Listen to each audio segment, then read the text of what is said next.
네, 안녕하십니까. 경건서적 읽기 영적 가면을 벗어라를 읽고 있습니다. 오늘도 계속해서 우리가 경건서적을 읽어가기를 원하는데요. 여러분의 삶 속에서도 아름다운 시간이 되어질 수 있기를 원합니다. 이제 3부를 읽게 되어집니다.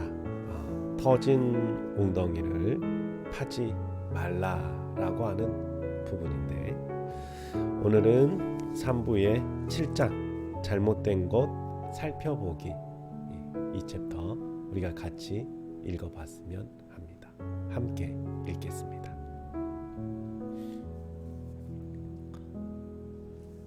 7장 잘못된 것 살펴보기. 여러분은 기꺼이 그리스도를 따르겠습니까? 청소년 수련회의 아침 예배 시간에 강사가 던진 도전은 수백 명 청소년들의 마음을 움직였다. 주님께서는 여러분이 전적으로 순종하며 그분께 나오기를 원하십니다. 기독교를 적당히 믿어 온 것을 그만두고 싶다면 진정으로 그분께 나오십시오. 마약이나 음란잡지, 록 음악, CD 등 여러분을 타락하게 만드는 것들을 모두 오늘 밤 집회에 가지고 오십시오. 우리가 그리스도를 따르기로 한 약속의 증표로 사단의 도구를 모두 불사를 것입니다. 그날 밤 수많은 청소년들이 촉촉해진 눈가에 입술을 꽉 다문 채로 마약과 음란잡지와 록음악 CD를 집회 장소에 쌓아놓았다. 불이 치솟을 때 그들은 손을 잡고 주님 뜻대로 살기로 했네 라는 찬송을 불렀다.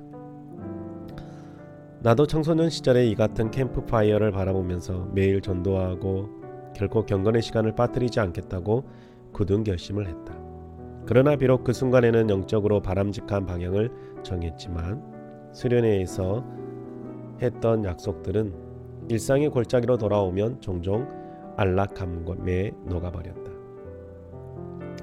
해결할 필요가 있었던 마음속 문제들을 다루지 않았기 때문이다. 청소년들이 그리스도를 따르기로 결단한 것은 참 좋은 일이다. 자녀로 인해 근심해 온 부모들은 말할 것도 없고, 어떤 부모라도 자녀들이 마약이나 음란 서적을 멀리하겠다라고 약속하면 기뻐하지 않을 수 없을 것이다. 그리고 대부분이 영적인 관심뿐만 아니라 정서적인 안정감을 위해서라도 록 음악을 듣지 않기로 결정한 것을 환영할 것이다. 이러한 청소년 집회에 큰 의미를 갖는다. 청소년들이 그들을 타락으로 이끄는 것들을 태우고 성령이 주시는 의미 있는 결단을 하는 것에 격려를 보낸다. 그러나 그리스도께 나아가는 것에 대해서는 강사가 정확하게 전달하지 않았다고 생각한다. 정욕을 피하고 악은 그 모양이라도 버리며 세상 것들로부터 떠나는 것은 그리스도께 대한 진지한 결단에서 온 것이다. 하지만 그것은 그리스도께 나아가는 것의 핵심이 아니라 열매다.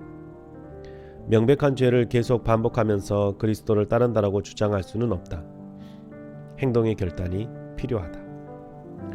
그러나 내면으로부터 변화되기 위해서는 나무에서 썩은 열매를 떼어버리는 것 이상이 필요하다.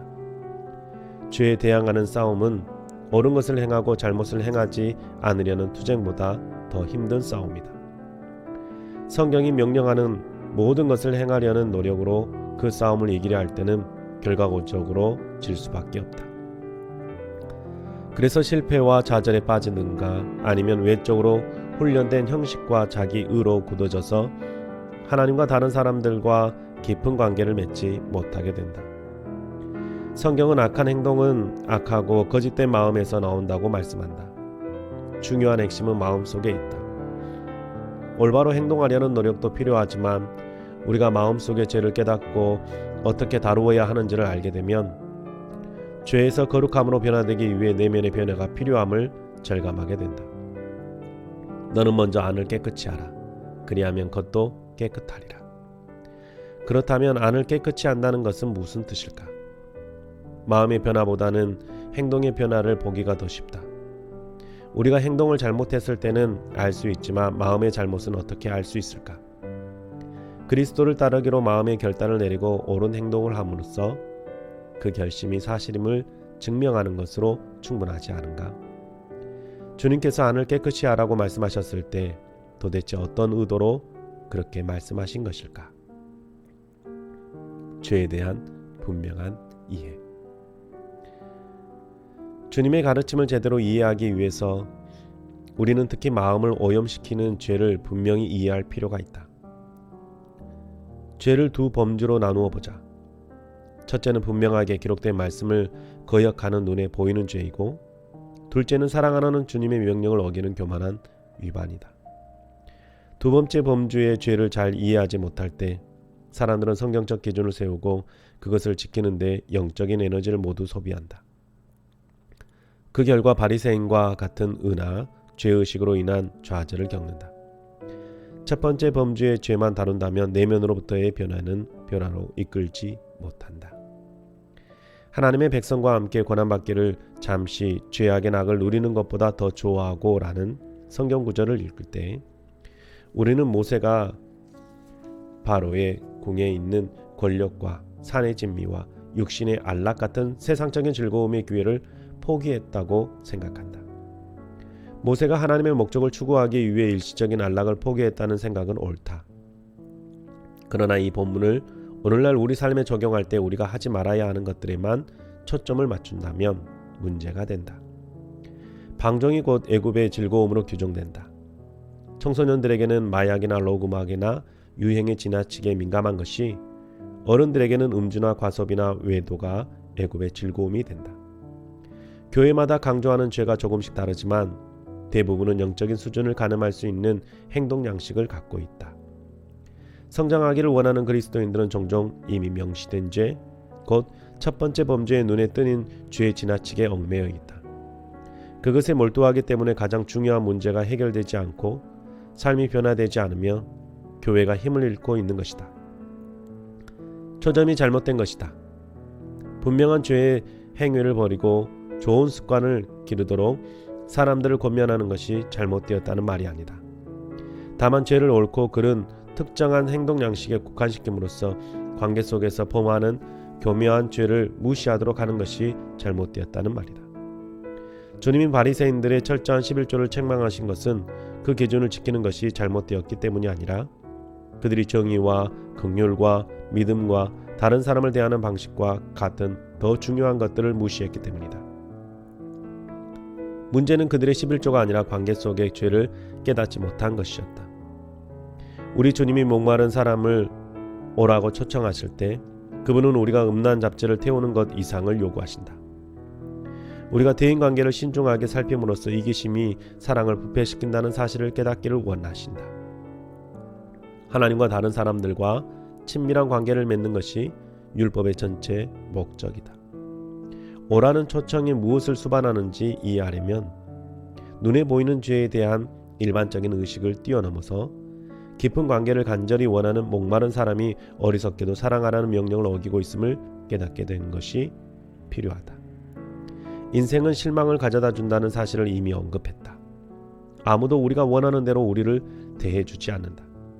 그러므로 우리는 완전한 만족을 기다리면서 더 나은 날을 위해 주님을 신뢰해야 한다. 그러나 우리는 기다리는 것을 싫어한다.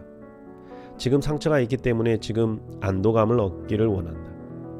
하나님이 우리가 요구하는 안도감을 주시지 않으면 우리 스스로 해결하려고 한다.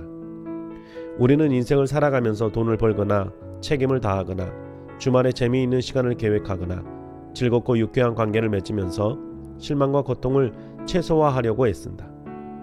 인간관계를 통해서 가장 고통받기 쉬우므로 사람들을 대할 때 자기 보호 방식을 선호한다.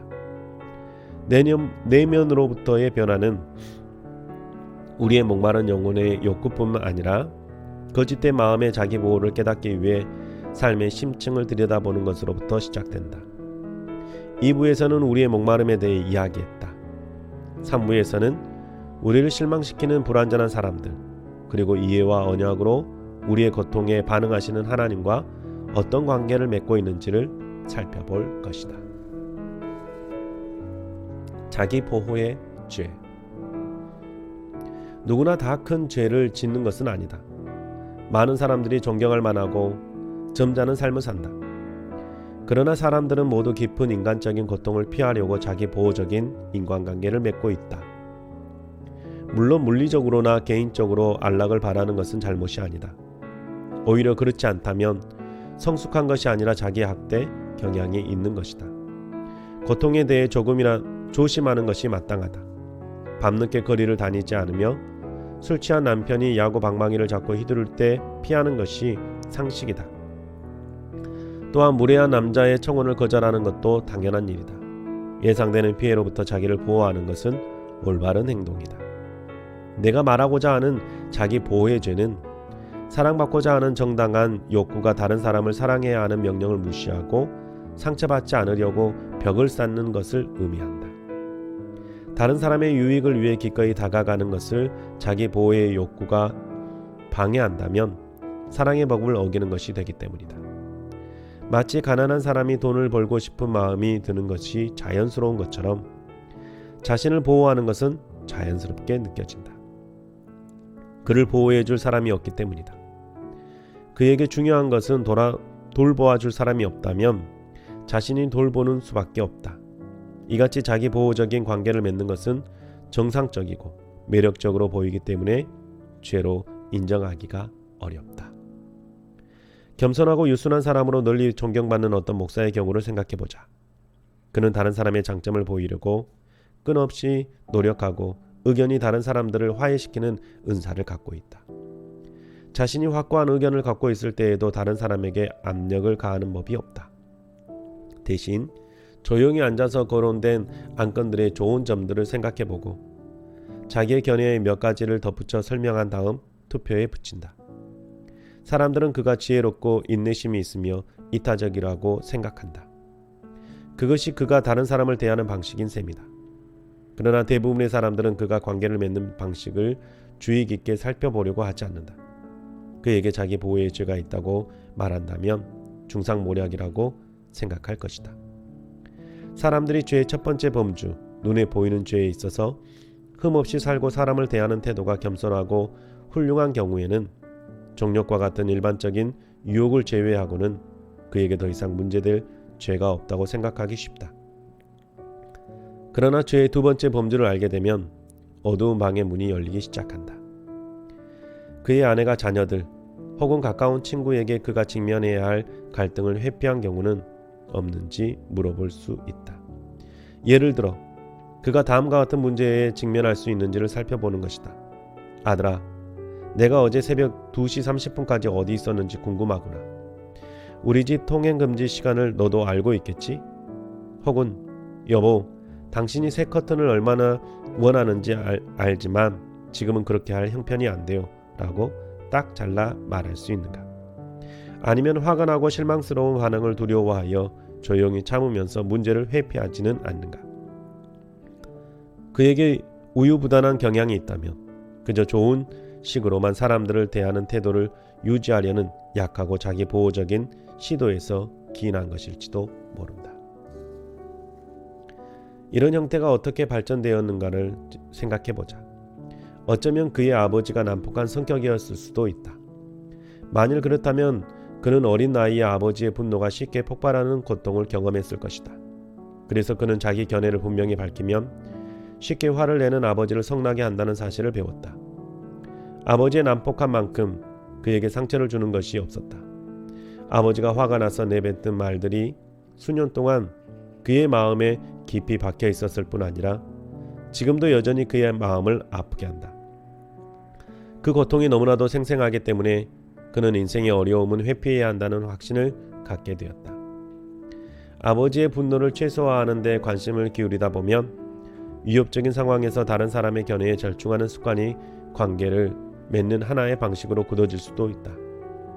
결국 성인이 되고 기독교 가르침에 영향을 받으면서 인내와 겸손이라는 옷으로 자기 보호적인 동기를 가리게 된다. 그가 관계를 맺는 방식의 목적이 존경받고 사랑받고 싶은 욕구를 더 이상 좌절시키지 않으려고 자기를 보호하는 것임을 알 수 있다.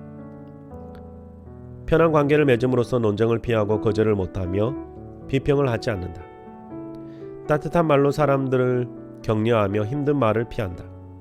유순한 대답은 분노를 쉬게 하려 라는 잠언이 그가 사람을 대하는 방식의 성경적인 뒷받침을 해준다. 유순한 대답은 분노를 쉬게 한다는 말은 분노하는 사람에게 가까이 나아가려는 의도를 유순한 대답을 할 때 그렇다는 말이다. 그러나 자신을 위협하는 분노를 피할 목적으로 자기를 보호하기 위해 하는 부드러운 대답은 참 사랑이 아니라 자기 보호적인 죄라 할 수 있다.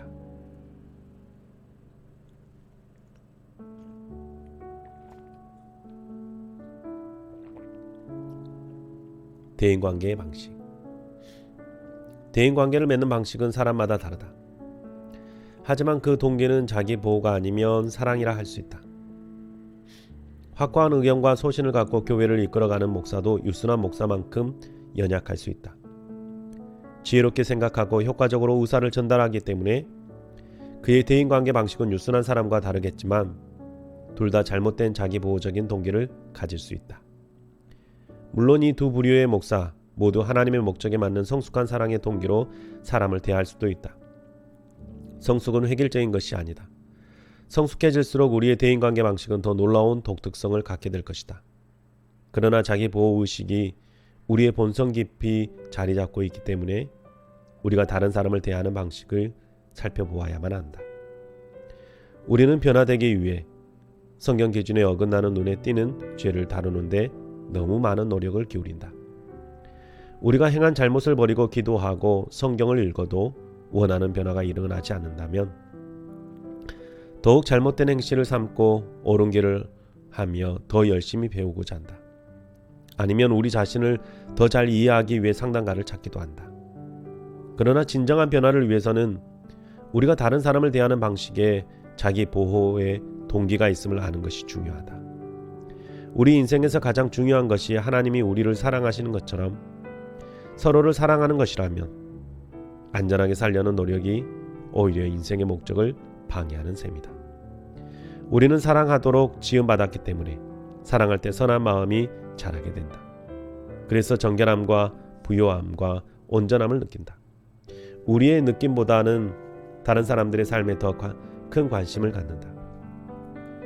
그러나 우리가 무엇을 말하고 어떻게 말하고 누구에게 말하는지를 자기 보호가 지배하기 시작하면 괴롭고 불편한 감정이 우리 영혼에 스며들며 안도감을 얻도록 요구하기 시작한다. 그래서 사람들이 우리에게 관심을 갖지 않을 때 화가 나는 자신을 발견한다.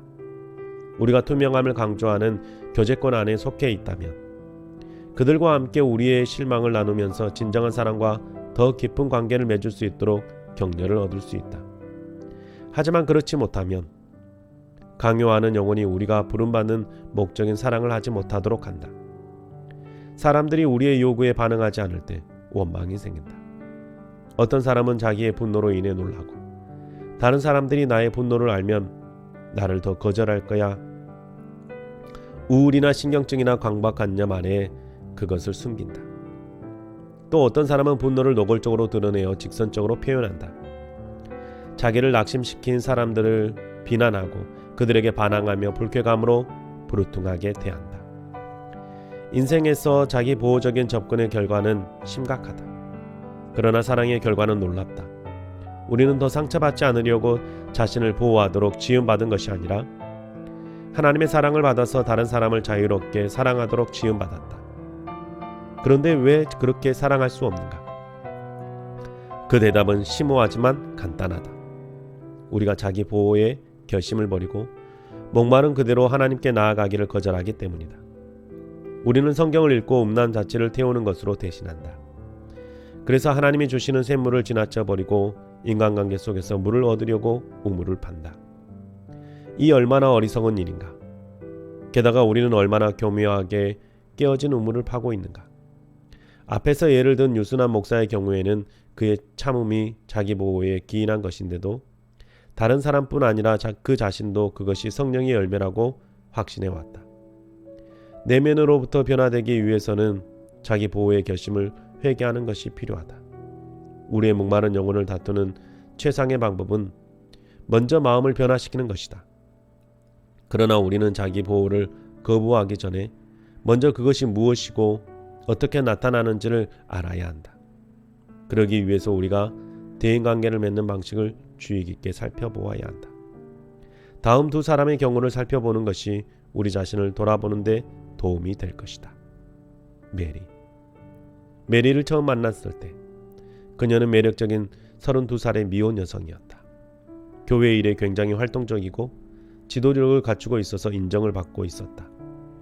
그녀는 치과 보조사로 아르바이트를 하며 대부분의 시간과 에너지를 여성 사역 담당자로서 자발적으로 헌신하는 데 사용하고 있었다.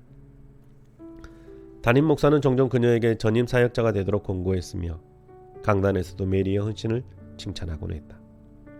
메리는 불평이 없고 친절하며 열심히 일하고 독신을 봉사의 기회로 삼음으로 교회 미혼 여성들에게 모범이 되고 있었다. 결혼 계획에 대해 질문하면 이렇게 반응했다.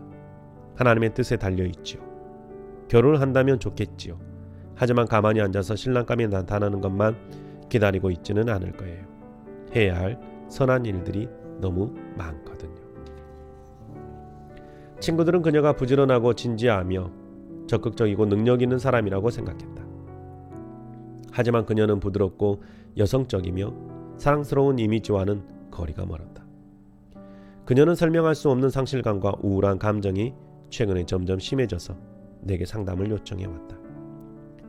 제 헌신과 간절한 기도로 회복해 보려고 애썼지만 점점 커지는 교회의 일에는 무관심해져서 깊이 상심하고 있었다. 내가 그녀를 처음 만났을 때 받은 느낌은 사무적이고 신중하며 약간은 두려워하는 듯한 인상이었다. 나는 사람들과 상담할 때 그들이 내게 주는 인상에 주의를 기울인다. 그들의 태도는 거리를 두게 하거나 대화를 가볍게 하게 하거나 아니면 돕고 싶은 마음이 들게 하는가, 혹은 그들이 말하는 것들과 고토하는 듯한 느낌을 받거나 마치 내가 학생을 훈계하는 선생님 같은 느낌을 받지는 않는가. 인간관계에 대한 우리 영혼의 근본적인 목마름 때문에 우리가 서로를 대하는 태도는 우리의 목마름과 밀접한 관계가 있다. 관계에서 오는 고통을 두려워하는 우리는 사람들과 거리를 둠으로써 있을 수 있는 고통으로부터 자신을 보호한다. 이런 사실을 염두에 두고 나는 사람들이 어떤 식으로 대하는지 눈여겨본다. 나를 대하는 그들의 태도가 나를 끌리게 만드는가? 흔히 다른 사람을 대하는 태도는 자기 보호에서 기인한 경우가 많다. 어떤 사람은 나를 계속 웃김으로 진지한 문제조차 심각하게 느껴지지 않게 한다. 어떤 사람은 나를 자기 문제로 깊이 이끌기도 한다. 우리는 두려운 것을 피하고 안전을 유지하려는 숨은 목적을 갖고 서로를 대하는 경향이 있다. 나는 함께 있을 때 느껴지는 인상으로 상대방의 욕구를 다루는 방법이나 자기 보호적인 대인관계의 방식을 감지할 수 있다. 나는 메리에게서 환영받지 못하는 느낌을 받았다. 마치 교통이 혼잡한 곳에서 나를 내려주는 바쁜 택시 운전기사에게 그의 가족에 대해 물어보는 것처럼 쫓기는 느낌이었다. 그래서 그녀의 문제에 대한 해답을 찾느라 고심해야 했다. 나는 관심을 갖고 도와주는 상담자보다는 똑똑한 의논 상대의 역할을 맡은 기분이 들었다. 메리의 외모나 태도는 남성적이지 않았으나 누군가의 아내로 상상하기는 힘들었다. 그녀는 조용한 바닷가에서 남자와 손을 잡고 걷는 것보다는 교회에서 계획을 의논하는 것을 훨씬 편안하게 생각했다. 물론 사무적인 일을 편안하게 느끼는 것이 잘못된 것은 아니다. 그러나 가까운 관계에서 멀어지고 싶은 느낌을 갖게 되는 것은 위험 신호라 할 수 있다. 메리와 대화를 하면서 나는 그녀의 친절함에 어떤 목적이 있음을 발견하게 되었다. 메리가 자신의 우울 때문에 두려워한다는 사실을 내가 감지했을 때 그녀는 그래요, 사실 나는 두려워요 라고 인정하려 들지 않았다. 대신 내 말의 정확성을 이해하려고 했고 설명과 해결책을 찾는 데 관심을 기울였다. 약간의 두려움을 경험하기도 해요. 제가 해왔던 모든 일에 자신감을 갖고 있었는데 지금은 제가 맡지 않는 일이 맡겨져 있어요. 제가 할 수 있는 이상으로 맡아야 하는지에 대해 박사님의 의견을 듣고 싶어요. 메리는 여성으로서 느끼는 그녀의 두려움을 내가 불쌍히 여기지 않도록 밀어내고 직무상의 조언을 하도록 끌어당겼다. 나는 무엇이 그녀를 사역에 관한 일을 제외한 모든 것으로부터 회피하도록 만드는지 궁금해지기 시작했다. 무엇이 그녀가 여자로서 느끼는 것을 두려워하게 만들어 영혼의 부드럽고 온화한 부분을 유능함과 헌신의 두꺼운 벽 뒤에 소외시키도록 해놓았을까? 유능함이나 헌신 자체가 잘못된 것이 아니다. 오히려 권면해야 하는 덕목이다. 문제는 그것을 이용하는 데 있다. 메리는 가까운 관계에서 받을 수 있는 상처로부터 자신을 보호하기 위해 그녀의 선천적인 재능과 영적인 관심을 이용한 것이다. 그렇다면 그녀는 관계 속에서가 아니라 일에 헌신하고 봉사하고 공부하고 협력하며 그리스도인의 삶 주변에서 살고 있는 것이다. 그래서 다른 사람들과 불완전하지만 진정한 사랑을 즐기지도 못하고 다른 사람들을 사랑하는 데 자신을 주지도 못한다. 그녀의 확고한 우선순위는 실망스러운 관계의 고통으로부터 자신을 보호하는 것이다. 이제까지 그 누구도 그녀의 대인관계 방식에 대해 의문을 제기하지 않았다. 그녀가 교회 일로 대화한 것을 제외하고는 남성과 교제한 적이 없다는 것을 아무도 의식하지 못했다. 어떤 남성이 이성으로서의 관심을 표현하면 그녀는 굳어져 버렸다. 그러나 아무도 주의 깊게 그녀의 대인관계를 살펴보지 않았다. 메리와 같은 사람들로 가득한 교회는 건강한 교회가 될 수 없다. 바울은 그리스도의 각 지체가 분량대로 역사하여 그 몸을 자라게 한다고 기록했다. 이 말씀은 그리스도인 각자가 구원받고 은사를 받은 자로 몸의 다른 그리스도인에게 자신을 줄 수 있다는 의미다. 그는 자신에 대한 관심에서 자유케 되어 다른 사람에게 자신을 주어야 한다. 그러나 메리는 자유케 되지 못했다. 비록 부지런하며 지치지 않고 이래도 그녀가 부르심 받는 진정한 일은 하지 않은 것이다. 그녀가 교회에서 하는 일은 하나님께서 자신의 목적을 위해 사용하신다. 그러나 하나님으로 인한 깊은 감동을 표현하는 것도 아니고 다른 사람의 축복을 위한 노력에서 온 것도 아니었다. 그녀의 마음은 두려움에 쌓여 있었고 그녀의 동기는 자기 보호였다. 다른 사람에게 영향을 끼치고 그들을 따뜻하게 받아들이고자 하는 마음의 한 부분이 사역적인 관계만 맺도록 가는 방식 뒤에 묻혔던 것이다. 대화하면서 나는 메리가 따뜻하다기보다는 효과적임을 발견했다. 그녀는 자신이 열심히 일하는 성격임을 인정했다. 내가 관찰한 것을 나누고 그녀에게 어떤 느낌이 드는지 물었을 때 그녀는 약간 괴롭고 불편해 보였다. 몇 차례 상담 시간을 가진 후에야 그녀는 자신이 외로움을 느끼고 있음을 인정했다. 그리고 조심스럽게 가까운 인간관계에서 느낀 실망을 털어놓았다. 술 취한 아버지로부터 맞은 경험과 같은 상처는 없었지만 그 누구에게도 사랑을 느껴본 적이 없었다. 몇 년 전에 돌아가신 그녀의 아버지는 강하고 엄격한 그리스도인이었다. 그녀는 중요한 것에 대해 아버지와 따뜻하게 이야기를 나눈 적이 없었다. 그래서 새로 전학 온 남학생에게 느낀 감정을 자유롭게 표현한 적이 없었다. 그 같은 것에 대해 아버지와 이야기한다는 것이 이상하고 어색했기 때문이다. 그래서 그렇게 해본 적이 없었고 생각조차 하지 못했다. 그녀에게 따뜻하고 관심 있게 들어주는 아버지를 상상해 보라고 하자 그녀의 눈에 눈물이 맺혔다. 그녀의 마음은 예전에 결코 갖지 못했던 것에 목말랐던 것이다. 그녀가 아버지로부터 받은 메시지는 분명했다. 너는 긴장을 풀지 말고 하나님께 더 헌신해야 한다. 그러므로 그녀는 사랑받고 싶은 갈망을 느낄 때마다 어리석고 미숙한 것이라고 자신을 나무라면서 욕구를 부인하는 것을 배웠다. 그래서 그리스도인의 활동에 더 헌신하게 된 것이다. 왜 그랬을까? 그녀에게 주어진 현실에서 그녀에게 그렇게 사는 것이 더 편안했을 것이다. 채워질 수 없는 것을 갈망한다는 사실을 부인하면 실망을 느끼는 위험성이 적어지기 때문이었다. 열심히 교회 일을 하면서 칭찬을 받고 인정을 받는 것은 기분 좋은 일이었다. 더구나 일이라는 보다 보호막을 쳐서 깊은 인간관계를 맺지 않아도 되었다. 멀리서 존경받는 것이 직접 부딪히는 것보다 더 안전해 보였다. 메리는 사람들이 그녀를 존경하도록 이끌었으나 사랑받기를 원하는 그녀의 마음까지 오도록 허락하지는 않았다. 아버지가 주지 못했던 방식으로 누군가가 가까이 와주기를 자신이 얼마나 깊이 바라고 있는지 느끼기 시작했을 때 메리는 자신이 자기 보호적인 방식으로 대인관계를 맺었음을 깨닫게 되었다. 중요한 원리를 기억하자. 사람들이 그들의 목마름을 부인할 때는 그들의 대인관계 방식을 알 수 없다. 그러나 목마름을 인정하고 자기 보호가 드러나면 그리스도께 대한 신뢰가 더 깊어지고 진정으로 회개하게 된다. 우리는 오직 주님만이 주실 수 있는 것을 우리가 얼마나 갈망하는지를 알 때 주님을 더 신뢰할 수 있다. 우리의 죄가 더 완전히 드러날 때 더 완전히 그것을 다룰 수 있다. 마치 모든 문제를 아는 의사가 일부분만 아는 의사보다 더 잘 치료할 수 있는 것과 같다. 이제 메리는 세상에서의 실망을 더 예리하게 느끼지만 용기를 갖고 사랑하는 관계를 맺는 법을 배우게 되었다.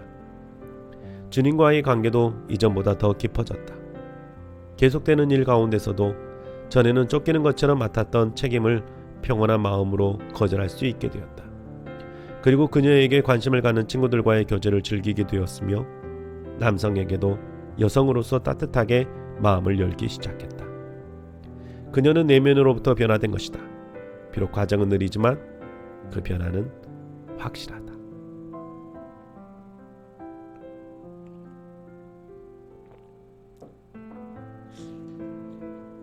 프랭크. 이제 자기 보호적인 대인관계를 맺는 두 번째 예를 들어보자. 프랭크는 성공한 사업가다. 그는 활력이 넘치고 재능이 많으며 자신감이 있고 품위가 있다고 사람들로부터 인정받고 있었다. 그는 최근에 그리스도인이 되었는데 그 특유의 열심으로 교회에서도 박식한 교사라는 평판을 받고 있었다. 프랭크는 모든 것을 가졌다. 사랑스러운 아내, 똑똑한 세 자녀, 좋은 집뿐만 아니라 직장과 교회에서도 존경받는 위치에 있었다. 그는 멋진 인생을 살면서 예수를 위해 사는 기쁨을 열정적으로 전했다.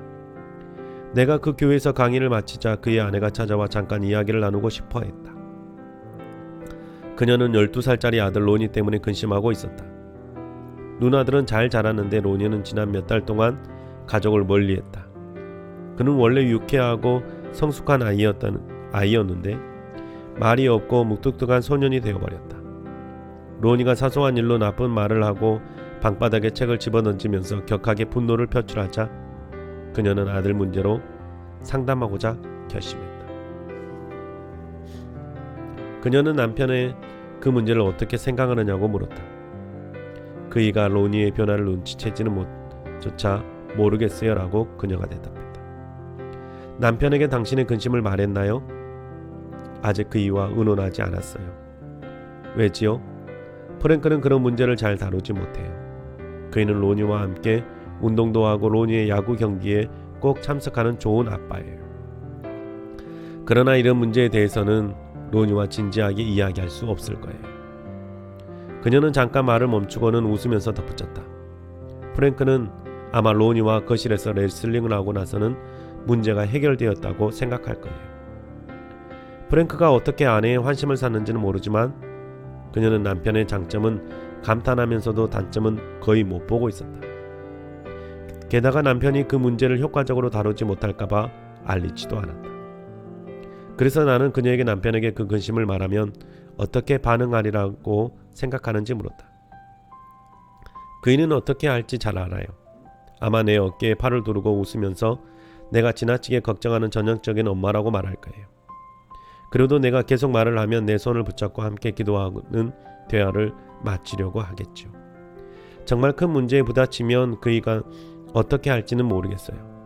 한 번은 큰딸의 담임 선생님이 저희 집에 오셔서 딸 아이가 식사를 거르는 것에 대해 걱정하셨죠. 그때 프랭크는 딸 아이에게 먹으라고 강요하는 것으로 그 문제를 다루었어요. 딸 아이와 깊은 대화를 하지 않았어요. 아마도 딸 아이는 아빠에 대한 감정 때문에 힘든 고비를 겪었을 거예요. 프랭크의 방식을 생각해보자. 일이 잘 될 것이다. 나는 따뜻하고 영적이며 확고하니까 삶이 평탄하게 유지되어야 해. 표면 속에 문제가 있더라도 듣고 싶지 않아. 그저 일을 좋게 유지해 가면 되는 거야. 직장에서 프랭크는 어려운 결정을 하는 기회를 즐긴다. 나쁜 소식은 오히려 그가 더 진취적으로 행동하도록 고무한다. 그는 무엇을 해야 하는지 생각하는 것 외에는 관심을 갖지 않는다. 그의 수첩은 사업을 이끌어가기 위한 엄청난 아이디어로 빼곡하다.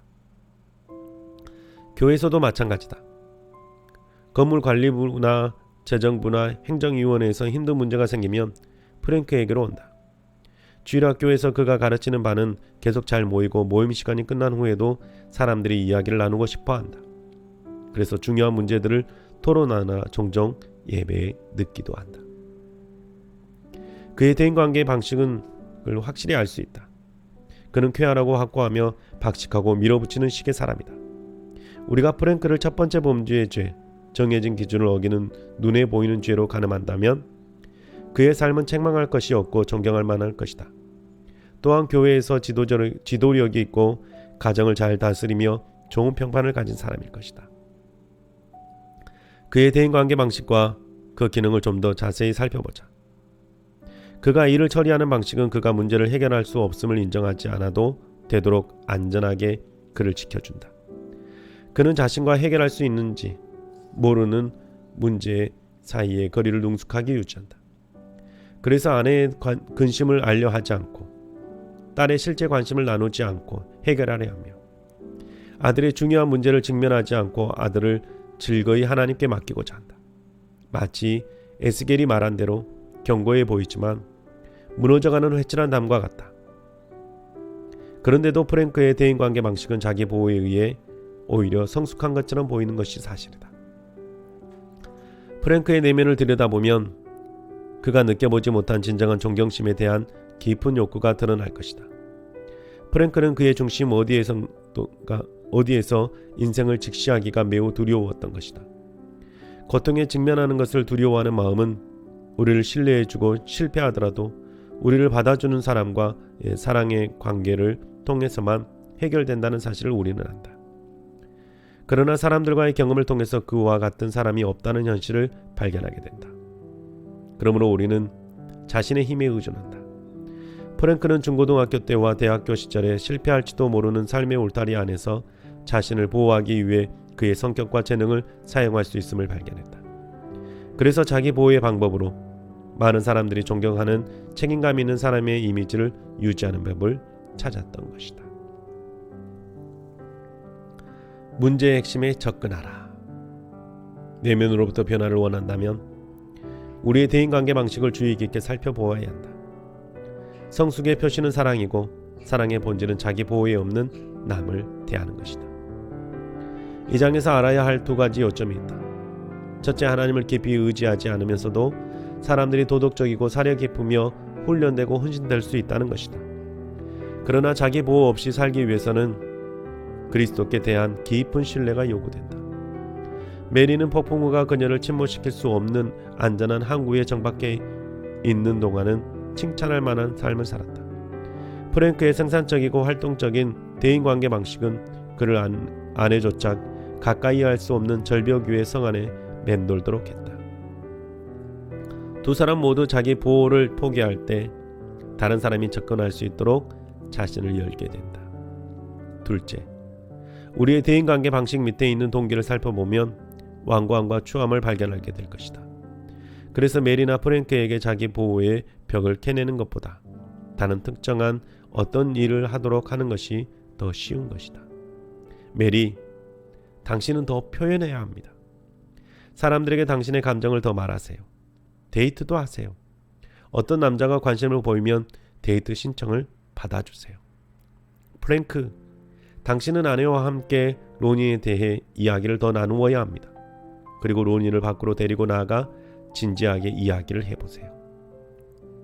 좋은 충고이긴 하지만 그들에게 충고할 때 주의해야 한다. 메리나 프랭크 둘 다 이 충고대로 하면서도 내면에는 진정한 변화가 일어나지 않을 수 있기 때문이다. 자기 보호의 결심을 회개하지 않고는 우리의 대인관계의 잘못을 고칠 수 없다. 그 결심을 드러내고 보고 생각해 봐야 한다. 그러나 우리는 인생을 위해 불굴의 전투력으로 무장하고서 자기 보호의 결심을 포기하려 하지 않는다. 자기 보호 없는 인생으로 나아가는 것은 마치 자살하는 것처럼 느껴진다. 메리가 자기 보호를 포기하기 시작했을 때 그녀에게 놀라운 일이 일어났다. 이제 그녀는 따뜻하고 기쁘며 여성적이고 상처도 받으며 외로움도 느끼고 사랑스러우며 감사할 줄 아는 여성이 되었다. 프랭크는 한 번 상담 시간을 가진 뒤로는 다시 오지 않았다. 그의 아들은 여전히 우울했지만 조금은 친근함을 느끼는 것 같았다. 프랭크의 아내는 남편의 연약함이 원망스러워도 그를 용서하려고 하지만 더 외로움을 느끼고 있다. 우리 자신을 안전하게 지키고자 하는 마음은 강하다. 우리는 두려워하는 고통으로부터 우리를 지키기 위해 자기보호적인 대인관계를 맺으면서 영혼의 간절한 욕구를 잘못된 곳에서 얻고자 한다. 우리가 원하는 안전을 얻을 때조차 그것이 우리가 원하는 것이 아님을 깨달으면서도 우리는 여전히 자신을 보호하려는 권리에 매달린다. 그러면서 고통이 없어지기를 강요한다. 우리가 회개를 통해 그것을 포기하고 우리의 에너지를 사랑으로 향하도록 하려는 마음속의 욕구를 직시해야 한다. 다음 장에서는 강요의 문제를 다룰 것이다. 네.